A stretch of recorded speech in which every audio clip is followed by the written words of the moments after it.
Mummy आलीच आईकडून? हो आली मी. आणि का पाणी आण का मम्मी आली? अरे मम्मी आलात तुम्ही, घ्या पाणी. कसा झाला प्रवास तुमचा? हो मस्त. रोहितने काय मदत केली की नाही तुला? कासात बसलेला.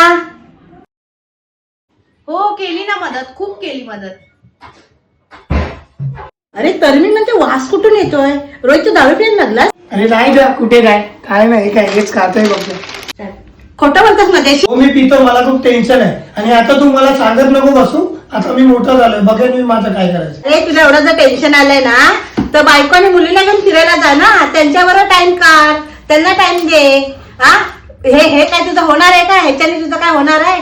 मग आम्हाला पण टेन्शन येतो. मग आम्ही काय करायचं? मग आम्ही पण बसायचं दोघी जणी ग्लास घेऊन. हा अरे जे बापाने केलं ना ते तू करू नको. समजलं ना? तू शिकलेला आहे. आज तुझा तू भविष्य तुझ्या हाताने तू बर्बाद करतोयस. आणि असं करू नको.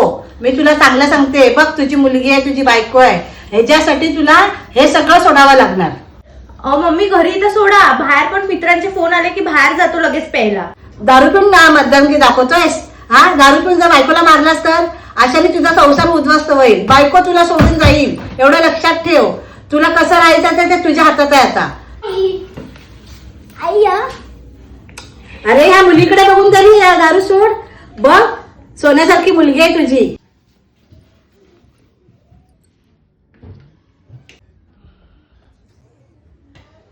या व्हिडिओद्वारे तुम्हाला एकच मेसेज द्यायचा आहे, दारू सोडा, संसार वाचवा. दारूमुळे कित्येक संसार उद्ध्वस्त झाले आहे, किती बायकांना त्रास झालेला आहे. अजूनही वेळ गेलेली नाहीये. स्वतःला सावरा आणि दारू सोडून सोडून टाका.